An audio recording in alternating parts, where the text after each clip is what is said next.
Таңда ерте тұрамыз, тағы, бетімізді жуамыз, қаны. Ерте ұйықтап біз түнде, оянамыз күліп, жаттығу жасап күнде, сайран салып жүріп. Қане белге қой қолды, қамтуыңмен солды, әллақ шымыр боласың, тек шынықсаң болды. Ла-ла-ла, ла-ла-ла-ла, ла-ла-ла-ла-ла, ла-ла-ла-ла-ла-ла, ла-ла-ла-ла-ла, ла-ла-ла-ла-ла-ла, ла-ла-ла-ла-ла-ла, ла-ла-ла-ла-ла-ла, ла-ла-ла-ла-ла, ла-ла-ла-ла-ла-ла, ла-ла-ла-ла-ла. Майысып тұр беліміз, қол қоямыз қаны, айналайық келіңіз, тағы. Шымыр болуы оңай, бірге жаза қаны, алға артқа дәл солай, тағы. Ла-ла-ла-ла-ла-ла-ла, ла-ла-ла-ла-ла-ла, ла-ла-ла-ла-ла-ла-ла, ла-ла-ла-ла-ла-ла, ла-ла-ла-ла-ла-ла, ла-ла-ла-ла-ла-ла, ла-ла-ла-ла-ла-ла, ла-ла-ла-ла-ла, ла-ла-ла-ла-ла. Сәлем, балақай! Біз бүгін сенімен бірге 42 әріпті үйренетін боламыз. Балақай, олай болса, менімен бірге әріптер туралы ән айтайық. Қане, балақай, кеттік. А деген бұл алма, алма. Бұл алма. Ә деген бұл әтір, әтір. Бұл әтір. Б деген бұл балық, балық. Бұл балық. Б деген бұл ванна, ванна. Бұл ванна. Г деген бұл гүлдер, гүлдер. Бұл гүлдер. Г деген бұл ғарыш, ғарыш. Бұл ғарыш. Д деген бұл дала, дала. Бұл дала. Е деген бұл есік, есік. Бұл есік.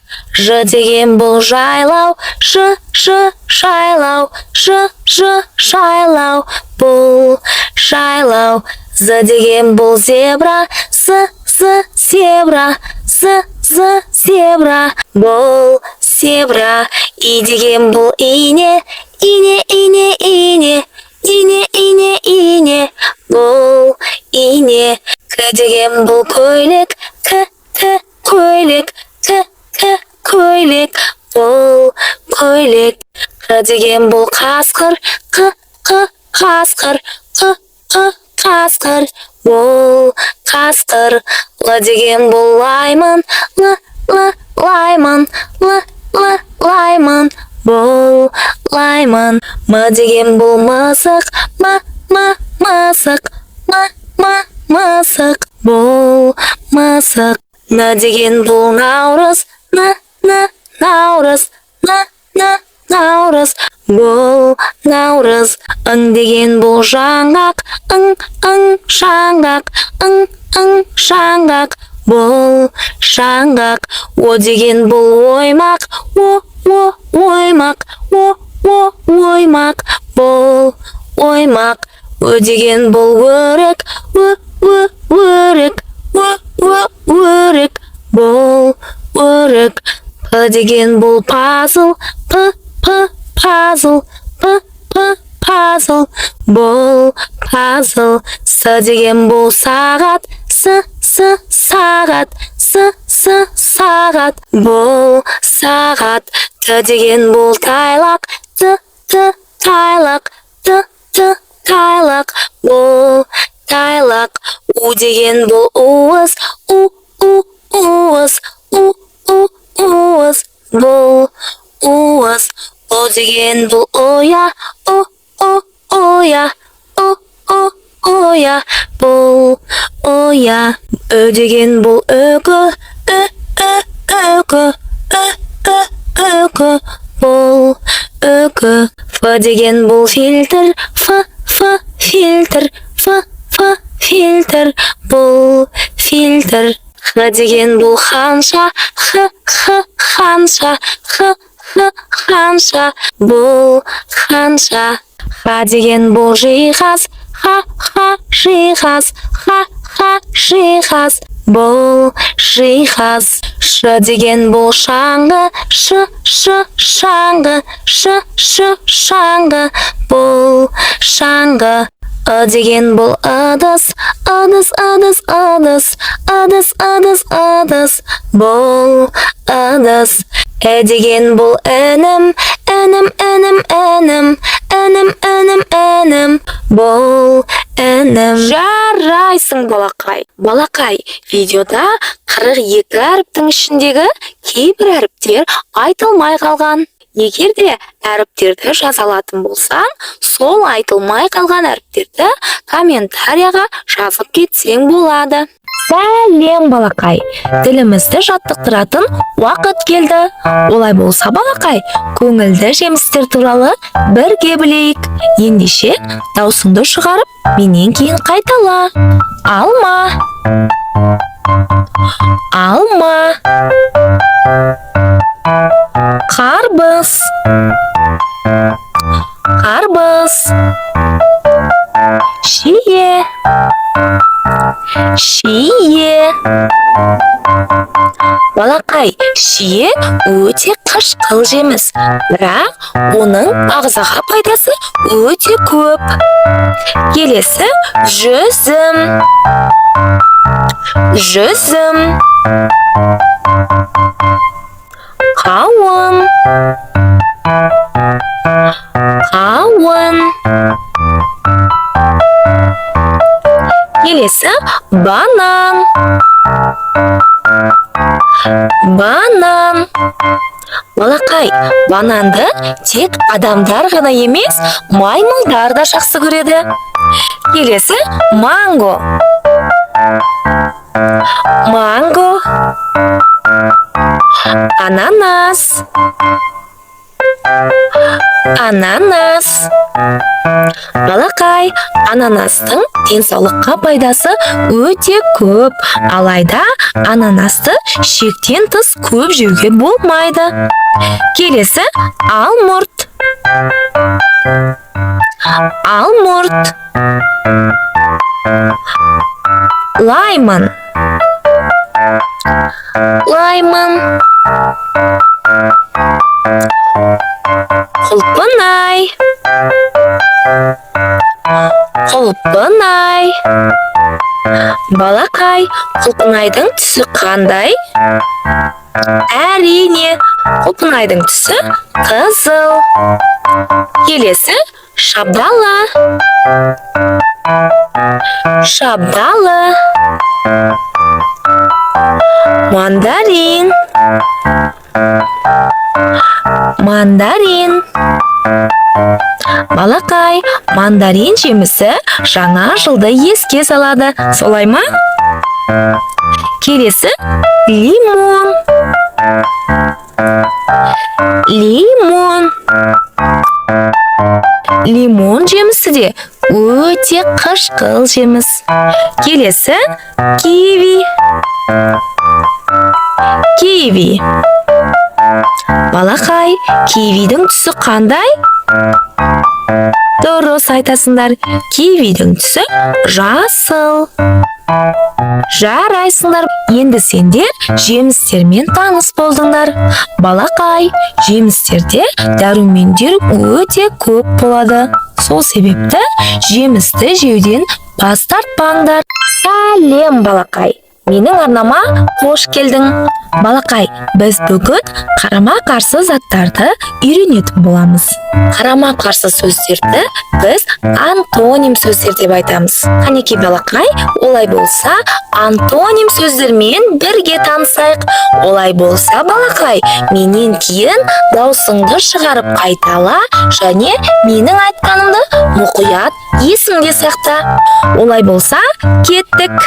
Балақай, бұл жерде керіктің бойы биік, ал тасбақа болса аласа. Олай болса, қанекей бірге айтамыз. Биік. Биік. Аласа. Аласа. Жарайсың, балақай. Келесі ашық. Ашық. Тәтті. Тәтті. Балақай, біздің тортымыз өте тәтті болады. Ал мұндағы қызыл бұрыш өте ащы болады. Қызыл бұрышты қолмен ұстауға мүлдем кеңес бермес едім. Себебі қолмен ұстаған жағдайда біздің қолымыз өте қатты ашып ауыратын болады. Келесі қатты. Қатты. Және жұмсақ. Жұмсақ. Балақай, бұл жерде аю ойыншығы жұмсақ, себебі ол мақтадан жасалған. Келесі ақ.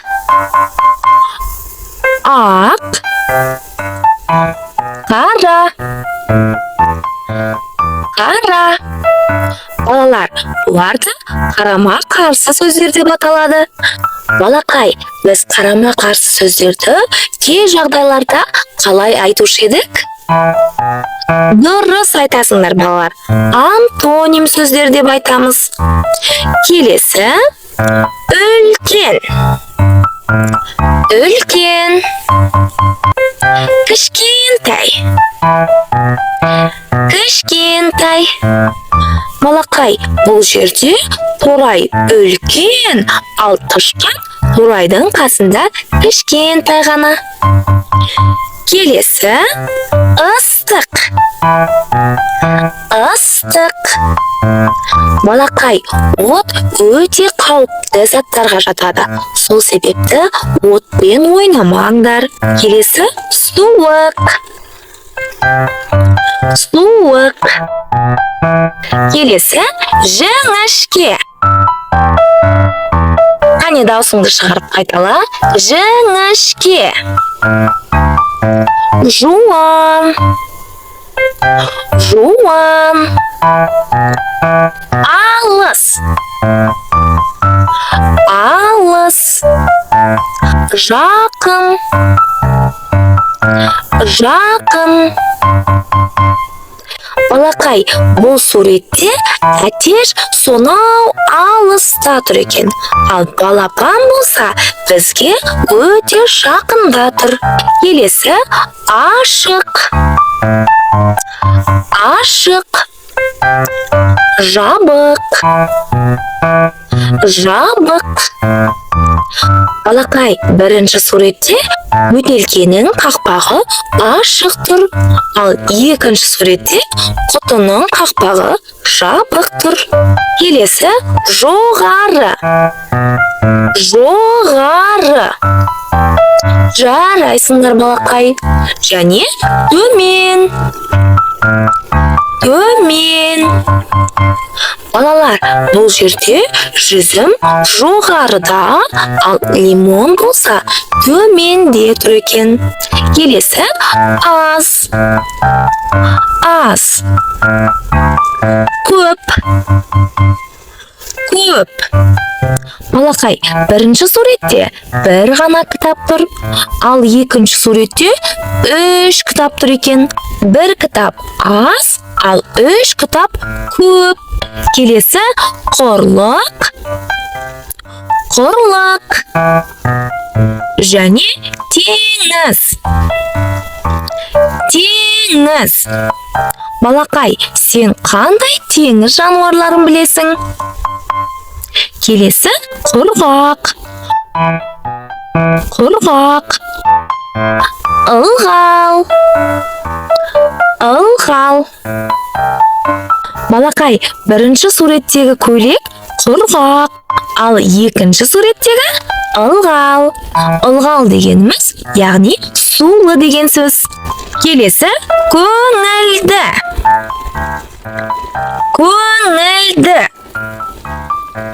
мұңды,